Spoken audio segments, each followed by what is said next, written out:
ମାସରେ ଭାଙ୍ଗିବ ନଡ଼ିଆ, ବୈଶାଖୀ ଫୁଟିବ କଇଁ।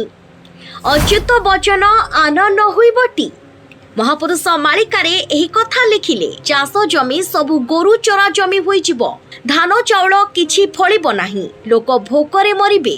ଅଚ୍ୟୁତ ଲେଖିଲେ ମାଣି ଚାଉଳକୁ କାହାଣୀ କୁଣିଆ ନିର୍ମାଲ୍ୟ ପଡ଼ିବ ତୁଣ୍ଡେ, କୂଳ ଭୁଆ ଶୁଣି ଦାଣ୍ଡେ ଦାଣ୍ଡେ ଭିକ ମାଗିବାକୁ ଯିବେ। ଶ୍ରାବଣ ମାସରେ ଭାଙ୍ଗିବ ନଡ଼ିଆ, ବୈଶାଖୀ ଫୁଟିବ କଇଁ। ଏହାର ଅର୍ଥ ଆଷାଢ଼ ମାସେ ବର୍ଷା ହୋଇକି ନଡ଼ିଆ ନରମ ରହିବା କଥା, କିନ୍ତୁ ଆଗକୁ ଦେଖିବେ ଆଷାଢ଼ ମାସରେ ବର୍ଷା ଅଭାବରୁ ମାଟି ଏତେ ଟାଣ ହୋଇଯିବ ଯେ ନଡ଼ିଆ ପିଟିଲେ ଭାଙ୍ଗି ଯାଉଥିବ। ବୈଶାଖ ମାସରେ ବନ୍ୟା ହୋଇ ନଦୀ ନାଳ ଫୁଲ ହୋଇ କଇଁ ଫୁଟିବ।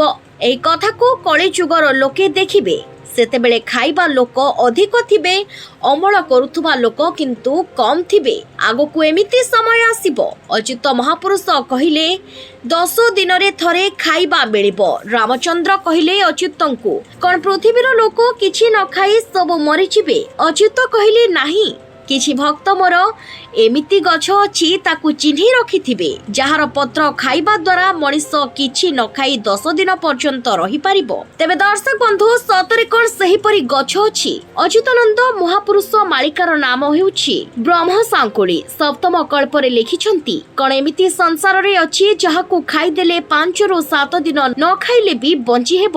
ମହାପୁରୁଷ କହିଲେ ତାହା ହେଉଛି ହରିକେଶର, ଭୁଇଁ ନିମ୍ବ, ବର ଓହଳ।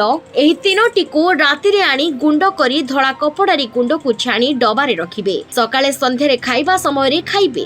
ଦେଖିବେ କିଛି ନ ଖାଇଲେ ସୁଦ୍ଧା 5 ରୁ 7 ଦିନ ପର୍ଯ୍ୟନ୍ତ ଭୋକ ହେବ ନାହିଁ। ଆପଣ କହିବେ ତାହେଲେ ଚାଲନ୍ତୁ ତାହାକୁ ତିଆରି କରି ରଖିବା। ଏକଥା ଆମେ କହୁନାହୁଁ ଆଜ୍ଞା, କହିଛନ୍ତି ମହାପୁରୁଷ। ଏମିତି ସମୟ ଆସିବ, ଦୁର୍ଭିକ୍ଷ ପଡିବ, ବହୁ ଲୋକ ଅନାହାରରେ ମରିଯିବେ। ଏସବୁ ଘଟିବ ହିଁ ଘଟିବ, କାରଣ ଅଚ୍ୟୁତ ମହାପୁରୁଷଙ୍କ କଥା ଅକାଟ୍ୟ ଅଟେ।